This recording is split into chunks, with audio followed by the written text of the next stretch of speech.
अस्सलाम वालेकुम।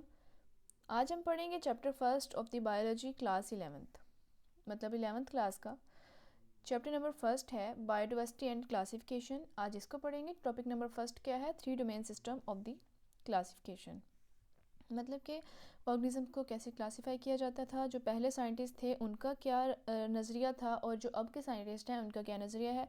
मतलब हम लोग साइंटिस्ट के पॉइंट ऑफ व्यू पढ़ेंगे, ऑर्गेनिजम्स उनकी स्ट्रक्चर पढ़ेंगे, उनकी क्लासिफिकेशन पढ़ेंगे कि अगर यूनिसेलुलर है तो किस डोमेन में आ रहा है, अगर मल्टी सेलुलर है तो किस डोमेन में आ रहा है, अगर इसकी सेल वॉल ऐसी है तो ये किस में आएगा, अगर सेल वॉल वैसी है तो किस में आएगा। ठीक है बेटा, चलिए अब स्टार्ट करते हैं। 3 domain system of the classification. Firstly हम देखेंगे, हम स्टार्ट करते होते हैं एंशियंट से। एंशियंट से हम लोग इवॉल्व की तरफ आते हैं। तो हम लोग देखेंगे सबसे पहले कि जो ओल्ड साइंटिस्ट थे उनका जो क्या तरीका था, मतलब ओल्ड वे क्या था। ओल्ड वे जो था ना वो किसने दिया था? रॉबर्ट विटेकर ने।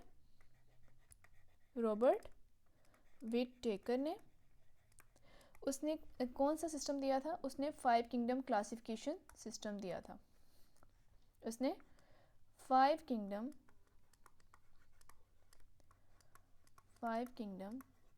क्लासिफिकेशन सिस्टम दिया था। 5 किंगडम्स में कौन कौन से आते हैं? 5 किंगडम्स में आते हैं kingdom protista,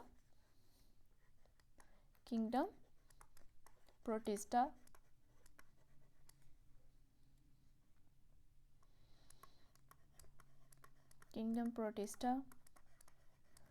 kingdom monera, kingdom fungi, kingdom plantae and kingdom animalia. ये हमारे पास हो गए कवर 5 किंगडम्स। ठीक है,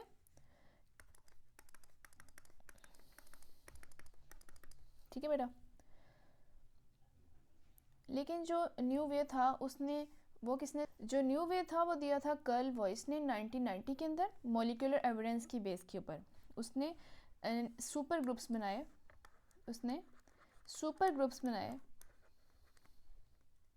जिसको उसने नाम दिया डोमेन्स का। डोमेन्स। इसने कितनी डोमेन्स बनाई? इसने 3 डोमेन्स बनाई। इसने 3 डोमेन्स बनाई। इसने 3 डोमेन्स बनाई। नंबर 1 इज बैक्टीरिया, जिसे हम ट्रू बैक्टीरिया भी कहते हैं। नंबर 1 इज बैक्टीरिया, ठीक है। Number 2 is archaea. Number 3 is eukarya, ठीक है। इसने 3 डोमेन्स के अंदर क्लासिफिकेशन की, किस चीज़ की है? प्रोकैरियोट्स की, ठीक है। था वो दिया था कर्ल वॉइस ने 1990 के अंदर मॉलिक्यूलर एविडेंस की बेस के ऊपर। उसने सुपर ग्रुप्स बनाए,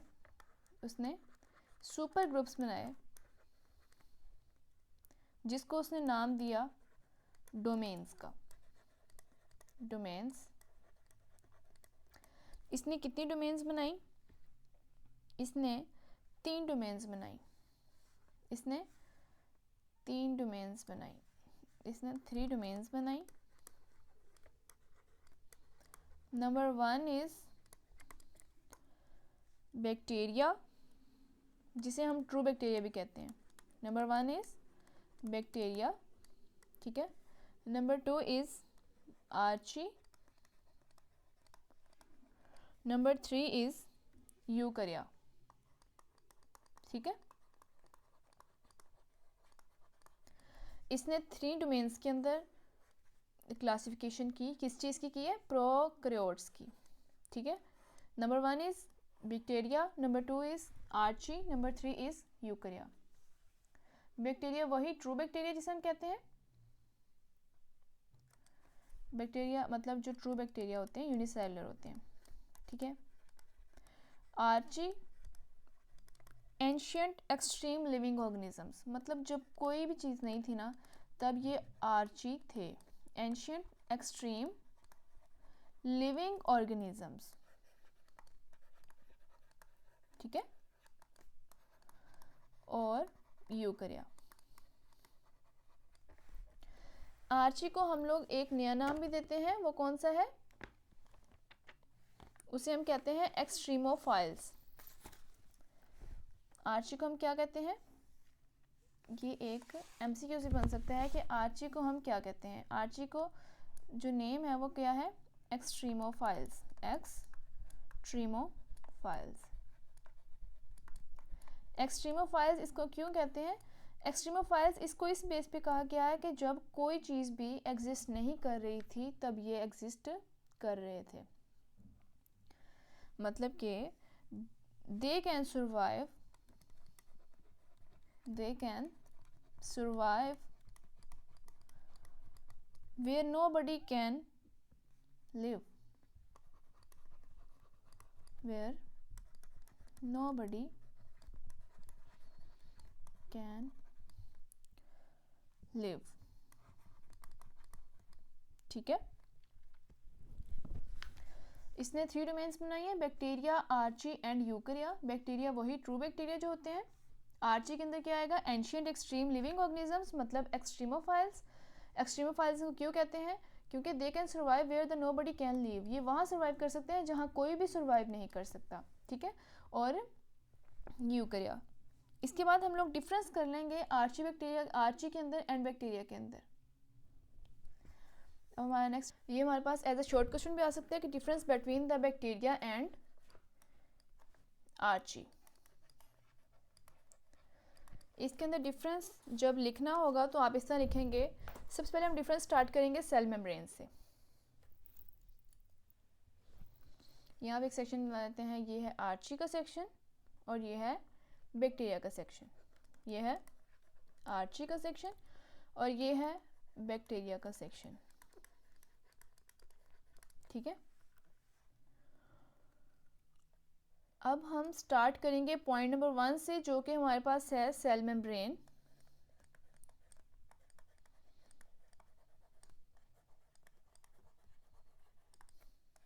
ठीक है, सेल मेम्ब्रेन। जो आर्ची के अंदर होती है वो ब्रांच चेन लिपिड्स होती हैं। ब्रांच्ड क्या होती हैं, चेन्स होती हैं, किस चीज़ की, लिपिड्स की। Got it. और इस तरीके से होती हैं कि इस तरह लगता है जिस तरह ना ईथर लिंकेज है इनके अंदर, ईथर लिंकेज। ईथर लिंकेज को उसने इस तरीके से डिस्क्राइब किया है कि ईथर लिंकेज, यहाँ पे आप इस तरह मिसाल ले लें कि जैसे act as the super glue, act as the super glue. Super glue मतलब अगर आपने देखी हो कि एक ग्लू होती है ना, एक रेगुलर ग्लू हम लोग यूज़ करते हैं, एक जो अच्छी क्वालिटी की ग्लू होती है ना उस पर टेम्परेचर का इफेक्ट नहीं होता है। Act as a super glue मतलब अगर आप उसको टेम्परेचर के ऊपर अंदर भी रख देते हैं, मतलब आप बाहर सूरज की रोशनी के अंदर उसको रख रहे हैं, तो उसकी जो स्टिकिंग पावर है, जो मतलब बाइंडिंग पावर है, वो कम नहीं होती, उतनी ही रहती है। मतलब ether linkage act as a super glue that does not melt in the heat.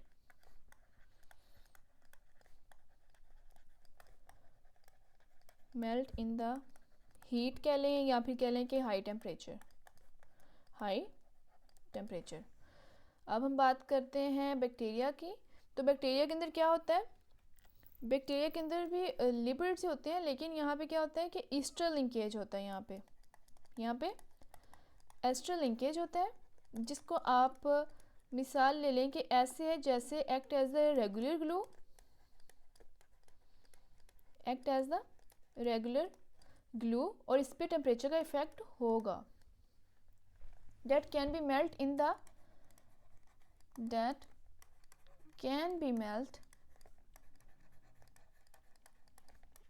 the high temperature। ठीक है, that can be melt in the high temperature।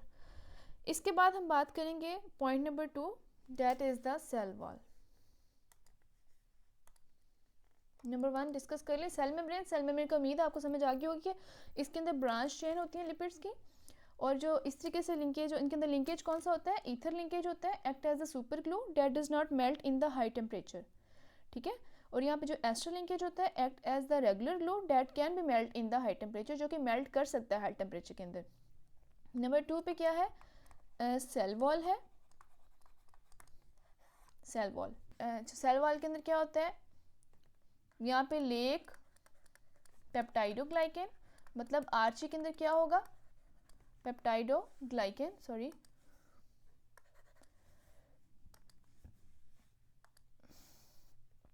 Peptidoglycan.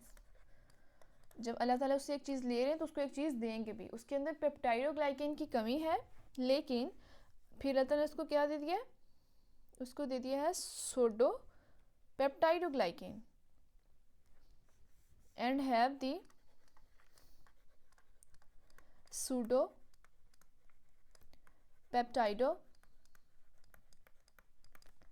Peptidoglycan.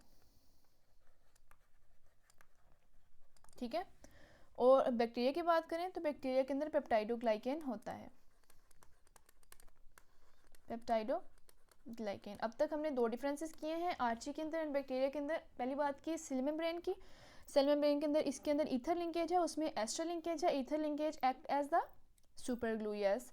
और जो एस्टर लिंकेज होता है इसके अंदर मतलब act as the regular glue, मतलब इसके अंदर इलास्टिसिटी जो होगी इसकी ग्लूसिटी या फिर बाइंडिंग पावर या स्टिकिंग पावर वो कम हो जाती है या फिर ख़त्म हो जाती है at the high temperature. Number 2 is the cell wall lack the peptidoglycan and have the pseudo peptidoglycan. इसके अंदर पेप्टाइडोग्लाइकेन की कमी होती है और यूज़ क्या करते हैं ये सोडो पेप्टाइडोग्लाइकेन्स। होप सो आपको समझ आई होगी। नंबर जो 3 है इसके अंदर आ जाता है मेटाबॉलिज्म। जो नेक्स्ट सब हेडिंग है वो है मेजर सब ग्रुप्स या फिर ग्रुप्स ऑफ आर्ची, मतलब आर्ची की आगे किस तरीके से डिवीजन की गई है वो बताएं। तो इसके अंदर नंबर 1 पे क्या आएगा, आर्ची। नंबर 1 पे क्या आएगा, मैथोजेंस, मैथोजेंस। मैथोजेंस कौन से होते हैं, जो कि कहाँ पे रहते हैं, या तो ये स्वाम्स में रहते हैं, ये कहाँ पे सर्वाइव कर सकते हैं, इन स्वाम्स पे, मतलब जहाँ पे कीचड़ वगैरह हो, गारा वगैरह हो वहाँ पे रहते हैं, या फिर ह्यूमन के इंटेस्टाइन के अंदर रहते हैं, इन द ह्यूमन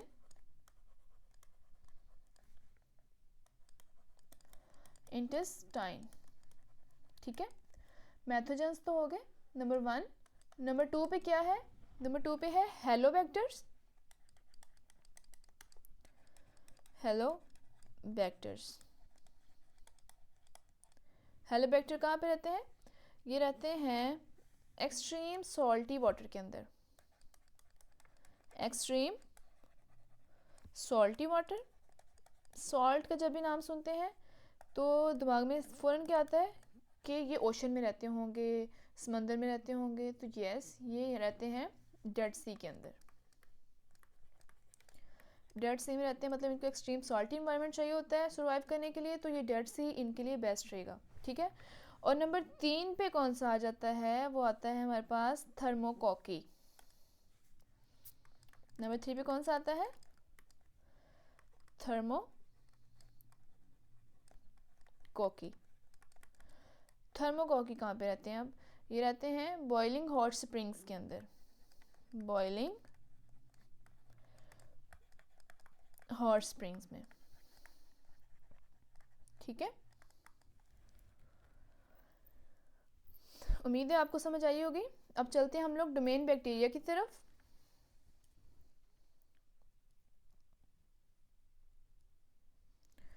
डोमेन जो बैक्टीरिया है उसके अंदर उसने क्या बताया हुआ है कि डोमेन बैक्टीरिया जो है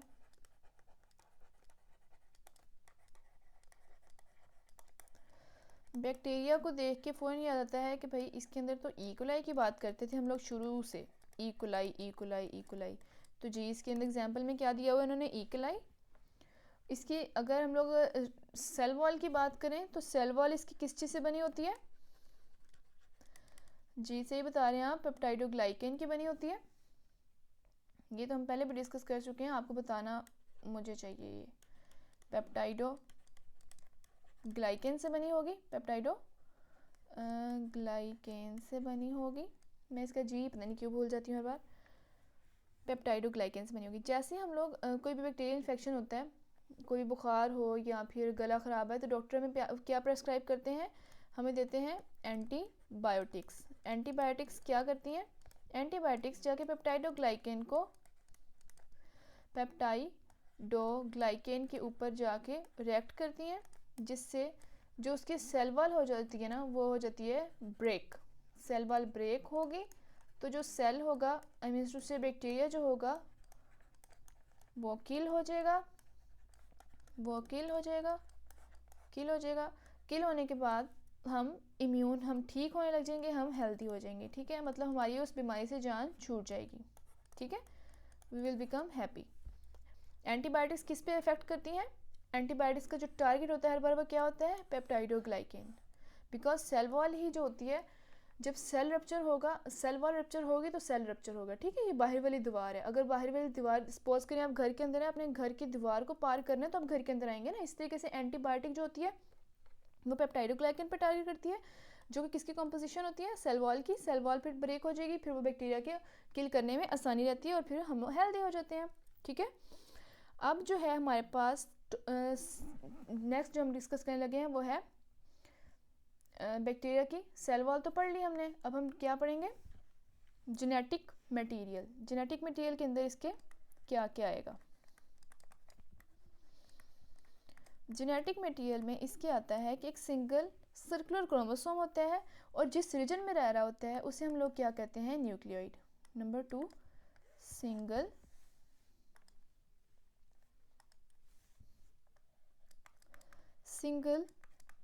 सर्कुलर क्रोमोसोम होता है,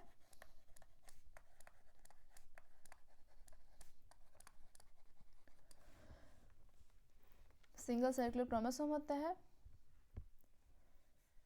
in a region that is called as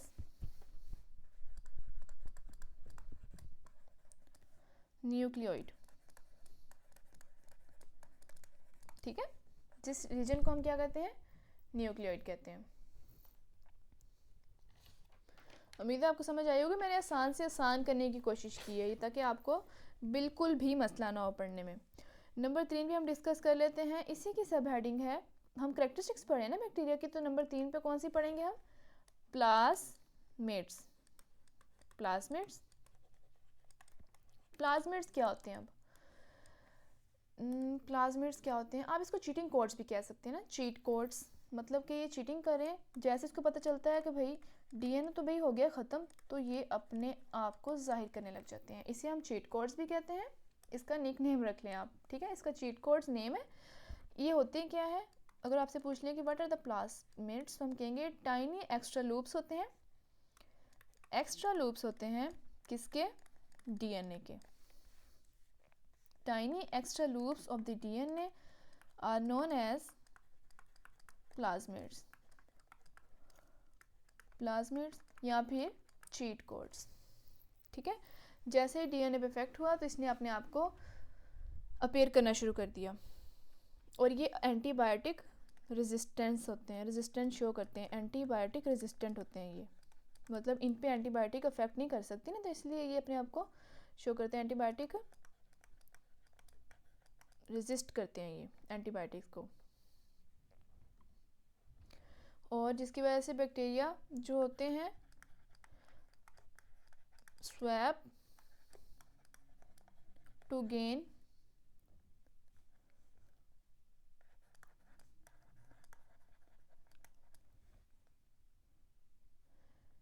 antibiotic reaction.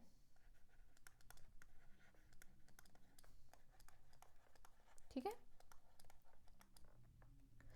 इसके बाद last but not the least, that one is the reproduction. क्योंकि बैक्टीरिया ने अपनी ग्रोथ भी तो आगे करनी है ना, रिप्रोडक्शन। रिप्रोडक्शन के अंदर क्या आएगा कि रिप्रोडक्शन जो है ना इसकी, वो बाइनरी फिजन कर रही है। बाइनरी फिजन के थ्रू इसकी रिप्रोडक्शन हो रही होती है, बाइनरी फिजन के थ्रू।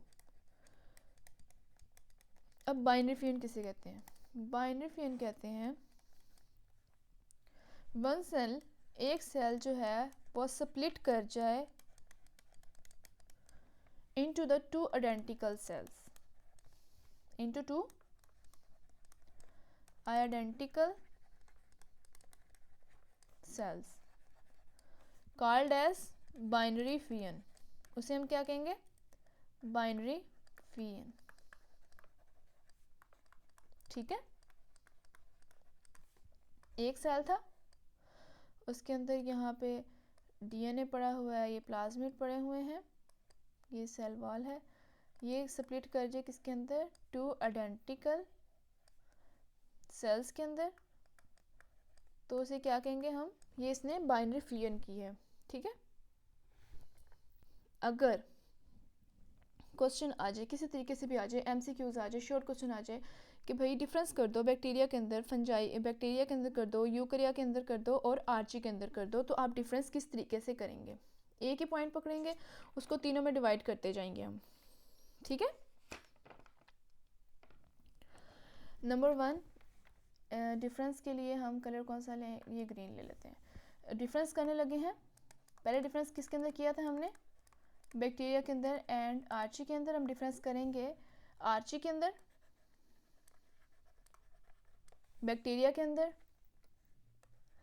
एंड यूकरिया के अंदर.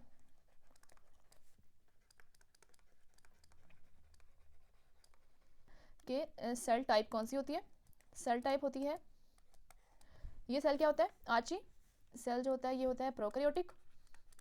ये आपसे एमसीक्यू में पूछा जा सकता है कि आर्ची क्या है, बैक्टीरिया क्या है. ये भी प्रोकैरियोटिक होता है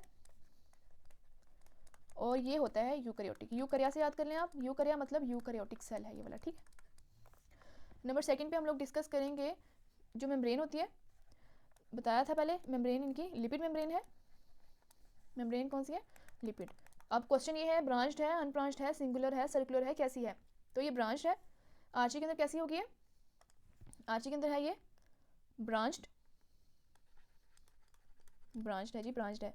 और लिंकेज कौन सा था? ईथर लिंकेज है. ठीक है, और ये जो है बैक्टीरिया, इसके अंदर कौन सी है? इसके अंदर क्या है? ये अनब्रांच्ड है. एक तो सेल का, उसके अंदर क्या ब्रांच और क्या अनब्रांच? इसमें अनब्रांच्ड ही होगा और इसमें क्या होगा? Ester linkage. ठीक है, चलिए जल्दी जल्दी इसको रिवाइज करें. ईथर लिंकेज और एस्टर लिंकेज में क्या डिफरेंस था?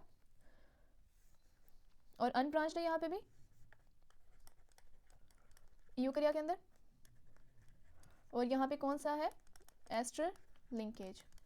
ठीक है, इसके बाद हम बात करते हैं सेल वॉल की. कि सेल वॉल, भाई सेल वॉल कैसी होती है? सेल मेम्ब्रेन के फौरन बाद क्या बात करते होते हैं? सेल वॉल की. Heading number 1, heading number 2, heading number 3. इस तरीके से अगर आप हेडिंग्स देख लिखेंगे तो आपको नंबर किसी तरीके से भी नहीं काट सकते एग्जामिनर. ठीक है, अच्छा चलो, जो सेल वॉल है ना, सेल वॉल जो होती है इसके अंदर पेप्टाइडोग्लाइकेन नहीं होती. पेप्टाइडोग्लाइकेन नहीं होती. इसके अंदर पेप्टाइडोग्लाइकेन होती है. ठीक है, इसके अंदर पेप्टाइडोग्लाइकेन होती है, इसके अंदर पेप्टाइडोग्लाइकेन नहीं होती. और इसके अंदर ना पेप्टाइडोग्लाइकेन है, इसके अंदर होता है सेल्यूलोज होता है, या तो काइटिन होगा या तो इन दोनों में से कुछ भी नहीं होगा. ठीक है, उसने पेप्टाइडोग्लाइकेन की बात ही नहीं की. या सेल्यूलोज होगा या काइटिन होगा या फिर कुछ भी नहीं होगा. ठीक है, इसके बाद हम लोग बात करेंगे कि एंटीबायोटिक सेंसिटिविटी किसके अंदर होती है. मतलब एंटीबायोटिक्स का रिएक्शन किस पे हो जाएगा और किस पे नहीं होगा. एंटीबायोटिक सेंसिटिविटी पॉइंट नंबर 4 बनेगा हमारे पास. यहाँ पे एंटीबायोटिक सेंसिटिव नहीं होती है. ये एंटीबायोटिक सेंसिटिव होते हैं और ये भी नहीं होते. मतलब कि इन पे रिएक्शन नहीं होता एंटीबायोटिक्स का, इन पे रिएक्शन नहीं होता, इन पे रिएक्शन होता है एंटीबायोटिक्स. अगर आप मेडिसिन खाएंगे तो एंटीबायोटिक से ही बैक्टीरिया जो होंगे वो किल हो जाएंगे. ठीक है, नंबर 4 पे हम 5 पे देख लेते हैं कि भाई इनका हैबिटेट कहाँ पे है, ये रहते कहाँ पे हैं. ये ऑफन कहाँ पे रहते हैं? ये एक्सट्रीम इन्वायरमेंट में रहते हैं, रहना पसंद करते हैं. एक्सट्रीम इन्वायरमेंट में रहना पसंद करते हैं. बताया था ना आपको एक्सट्रीमोफाइल्स हैं. ये एक्सट्रीम इन्वायरमेंट इनकी फर्स्ट प्रेफरेंस होती है. मतलब ये कंफर्ट जोन में रहना नहीं पसंद करते. ये हर जगह पे रह लेते हैं बैक्टीरिया जो होते हैं, एवरीवेयर. ठीक है, और ये जो होते हैं ये वेरियस इन्वायरमेंट्स में रह लेते हैं। इनको पानी में रख दो पानी में रह लेते हैं, अगर इनको पहाड़ों पे रख दो पहाड़ों पे रह लेते हैं, अगर इनको घास में रख दो तो घास में रह लेते हैं। मतलब वेरियस हैबिटेट्स होते हैं इनके, आप कोई एक नहीं इनका स्पेसिफिक कर सकते। ठीक है, इसके बाद जो हमारे पास है very important short question, that is the significances of the significances. इसके बाद जो हमारे पास है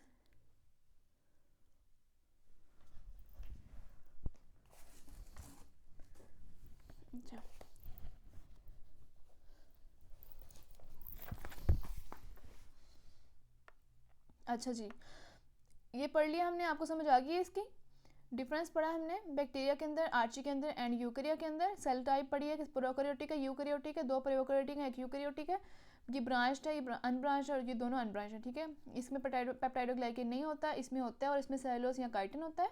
एंटीबायोटिक सेंसिटिविटी में पढ़ा है कि भाई इसमें एंटीबायोटिक सेंसिटिव नहीं होता, इस पर कोई रिएक्शन नहीं होता, बैक्टीरिया पे होता है, और यूकैरिया पे भी एंटीबायोटिक्स का कोई रिएक्शन नहीं होता।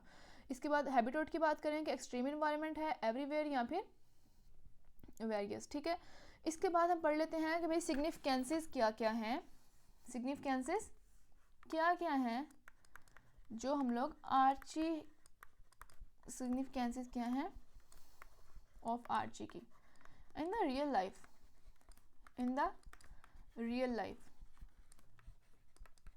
मतलब भाई हमारे किसी काम भी आ रहे हैं ये। तो सबसे पहले जो है हमारे पास आएगा वो कि हम लोग इसको बायोटेक्नोलॉजी में यूज़ करते हैं। बायोटेक्नोलॉजी में किस तरीके से यूज़ करते हैं, बायोटेक्नोलॉजी में हम इसे यूज़ करते हैं फॉर द, जो एंजाइम्स जो होते हैं ना from the archaea, enzymes from Archie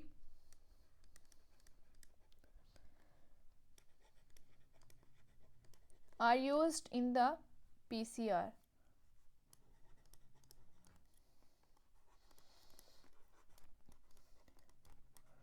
PCR DNA cloning के लिए। ठीक है, PCR जो कि DNA की क्लोनिंग होती है, मतलब कि DNA को आपने 1 से 2 बनाने हैं, हमारे पास एक DNA है, उसको हम लोगों ने उसकी मल्टीप्लिकेशन करानी है, एक जैसे DNA हमने और बनाने हैं। ये DNA पड़ा हुआ हमारे पास, इससे हमने कितने DNA बना लिए, 2 DNA बना लिए, मतलब DNA की क्लोनिंग के लिए होते हैं। ठीक है, इसको हम लोग बायोटेक्नोलॉजी में यूज़ कर रहे हैं क्योंकि इस पर कोई भी इफेक्ट नहीं होता, because they have the no effect of temperature, they have no effect of the temperature. ठीक है, नंबर 2 पे क्या है, नंबर 2 पे इसकी हम बात कर रहे थे कि भाई इनका इन्वायरमेंट में क्या है।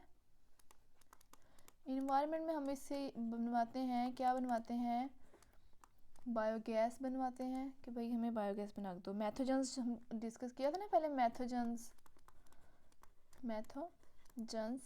जो कि स्वाम्स में रह रहे थे, यहाँ पे ह्यूमन के इंटेस्टाइन के अंदर रह रहे थे।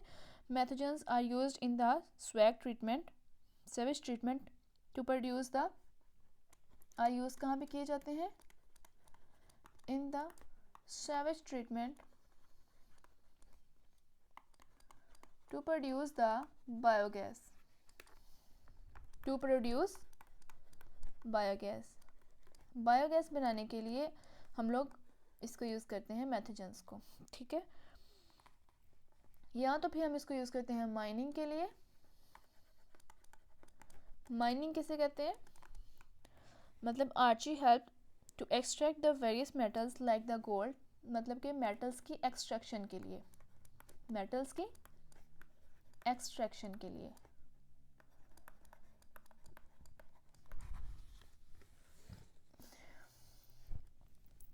बुक पे वर्ड यूज़ किया गया होगा एसिडोफिलिक, मेटल्स के एक्सट्रैक्शन के लिए आर्ची को हम लोग यूज़ करते हैं। मेटल्स कौन कौन से आ जाएंगे यहाँ पे, गोल्ड आ सकती है, कॉपर आ सकती है। ठीक है,